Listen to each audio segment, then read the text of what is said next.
two kids on a motorbike. One moment they're laughing and riding, carefree and indestructible, pushing that cycle to the limit. They had guts. The driver did not see the guy wire. Did he have a helmet on? Would have made no difference.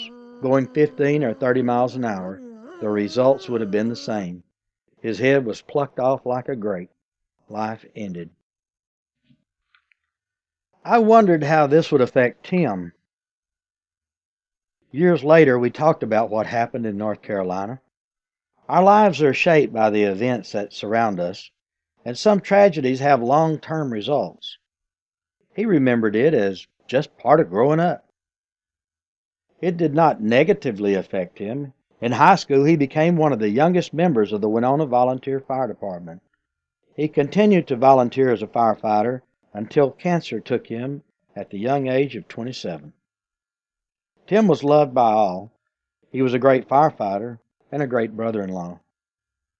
As for me, I had no idea that looking at dead bodies would become part of my career. This event was one of many that prepared me for things to come.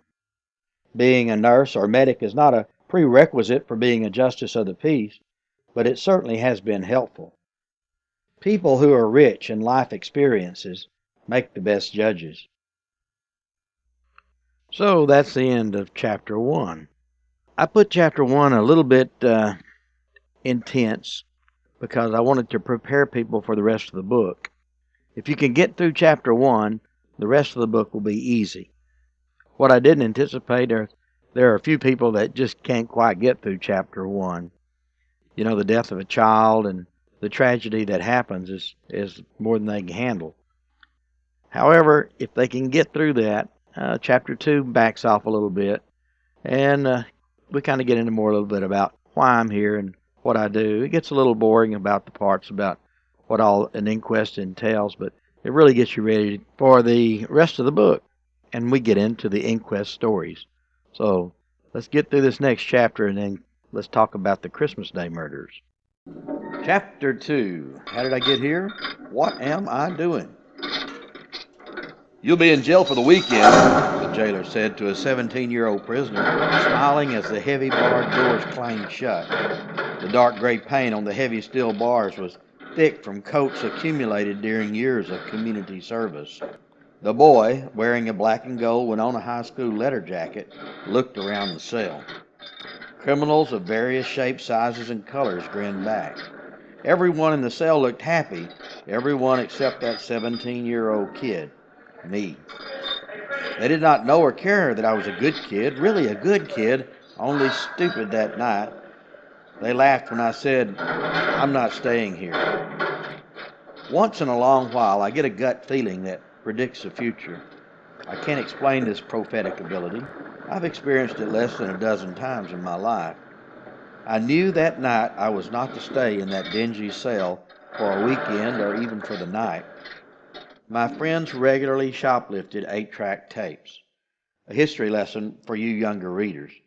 Before the digital age of music, there were vinyl records, which were replaced by 8-track tapes, which were replaced by cassette tapes, which were replaced by compact disc, which are being replaced by digital recordings and devices. While they engaged in their petty larceny, I wouldn't steal anything. That Saturday night, I forgot to wear a belt. With my friends urging me on and supposedly standing guard, I stuffed a belt inside my shirt. A few moments later, I was thrown up against the wall and searched for that $2.50 belt. My friends, shocked, watched the proceedings while they held more than $20 worth of tape stashed in coat pockets and pants. The experience scared the hell out of them and ended their criminal careers then and there. It also changed my life. My one and only phone call went like this. "Hello? Dad, I'm in jail. I'll see what I can do." Click. The jail cells occupied the top 2 floors of the Smith County Courthouse. My cell held 8 prisoners, myself reluctantly included. 5 of them played cards around a steel picnic-like table. One of the card players had wrapped a leather belt tightly around 2 1-inch steel-thick bars. Periodically, he got up to pour small amounts of water on the leather.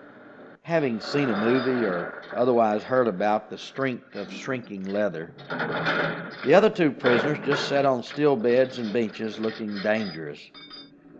I shrank back in the corner and wouldn't even take off my leather jacket. After 3 hours of incarceration, my gut-feeling prophecy was fulfilled. Justice of the Peace James Cashin led me by the arm down the steps and out of the courthouse. He knew me from church. Occasionally he would stop by the gas station and talk politics with Dad. With a stubby chewed cigar 2 inches from my nose, he exclaimed, "The complaint will read, the state of Texas versus Mitch Shamburger." The stubby cigar went up and down with every syllable. "Boy, when you take on the state of Texas, you better get ready. They have unlimited resources to put you away forever.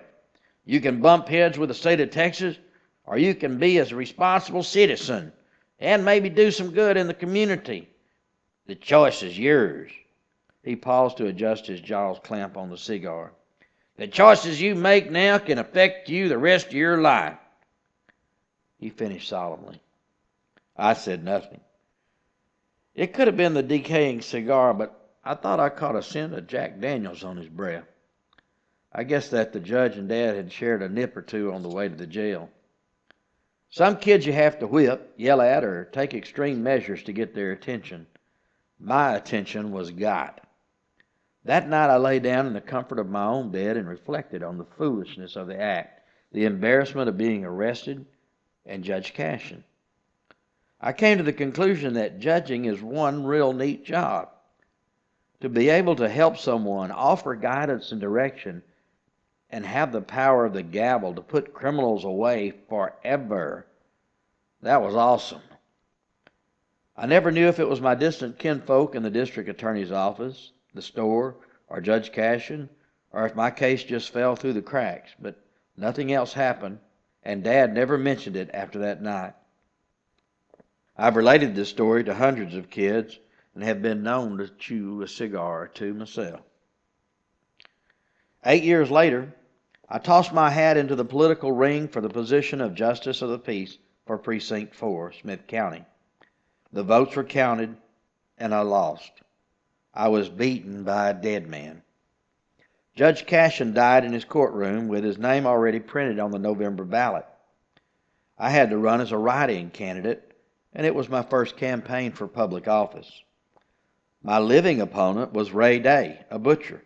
He was well known and for years had cut meat at Kay's food store, the local grocery market, which was just across the street from my dad's station. We were acquaintances. He rode in a pickup truck on tires he got on credit from Dad. He still owed money on the tires. He stopped coming around when the payments were due. We both ran as write-in candidates. Thomas Mitchell Shamburger has 24 letters in it. Ray Day has 6. It was much easier to write his name, and easier still to check James Cashin or vote a straight Democratic ticket. I could see I had a mountain to climb, but climb I did.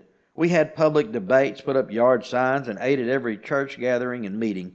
Although I was half the age of Day, I tried to campaign on my maturity, life experiences, and military history of public service. The election was close. After a recount, Ray Day received almost 1/3 of the votes. I received almost 1/3. The late Judge Cashin received more than 1/3. I think some people voted for Judge Cashin simply because they knew it'd be the last time his name would ever appear on a ballot. Others voted for him out of respect and may have experienced the saving grace of that stubby cigar, instructing them to a better way of life. The election result required the Smith County Commissioner's Court to appoint a Justice of the Peace to fill the unexpired term. Ray and I applied and presented ourselves expecting one or the other to receive the blessings of the court. The court, in its wisdom, appointed someone who did not even run, but who was very active in the Democratic Party. I learned several political lessons that year. 1, the difficulties of a write-in candidate. 2, politics and reason are often two different things.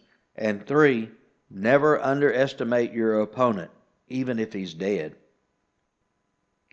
This cloud did have a silver lining. Losing the election and not getting the appointment meant that I had time to get my associate degree from Tyler Junior College and my bachelor's degree from the University of Texas. I ran the station for Dad during the summer and went to college in the spring, winter, and fall. With the GI Bill and the service station, we managed comfortably. The year after I started junior college, I was elected to the Winona Independent School Board. While I was on the school board, the town built a new K-12 campus. Noah, my son, walked into the kindergarten classroom when it was brand new and later graduated from the new high school, like the 3 generations before him at the old high school. A year after the election, the appointed judge vacated the office under a cloud of suspicion. My old opponent, Ray Day, took his place. Judge Day seemed to do a good job, and the electorate seemed happy. When the election time came around again, I was extremely busy. Professionally, I was completing college, working at the station during the summer, and nursing on the side for extra money. Privately, I led the music at church and attended school board meetings. The honorable job honored the judge with only $16,000 a year. Faye was pregnant, ready to add another Shamburger to the Winona population. I was not sure we could survive on county pay. With so many irons in the fire, I decided not to throw my hat into this political ring. Despite the decision, God or fate had different plans for me. Judge Day ran unopposed. He apparently had perfected an excellent technique to make the voters happy by not reporting traffic convictions to the Department of Public Safety. What made Smith County unhappy was Judge Day was not reporting all the money collected for the associated fines.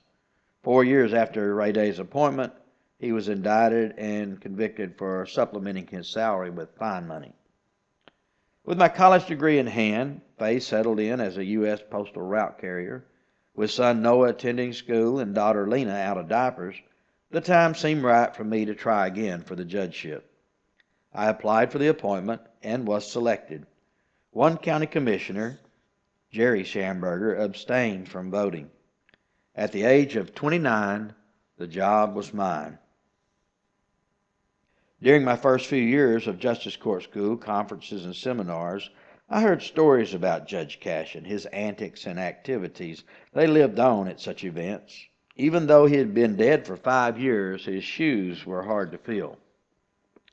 In Texas, the Justice Court judges have the responsibility of determining the cause and manner of death in cases for which a medical examiner or a physician cannot sign the death certificate. They do this by compiling information from witnesses, law enforcement officers, firefighters, and medical personnel, as well as tests from autopsy data. Then we draw conclusions. An inquest can be done formally with a jury panel presided over by the Justice Court judge, another name for Justice of the Peace. Usually, however, the inquest is done informally by a Justice of the Peace. In olden days of the 80s, inquest laws were scattered throughout the law books, and some laws were even contradictory.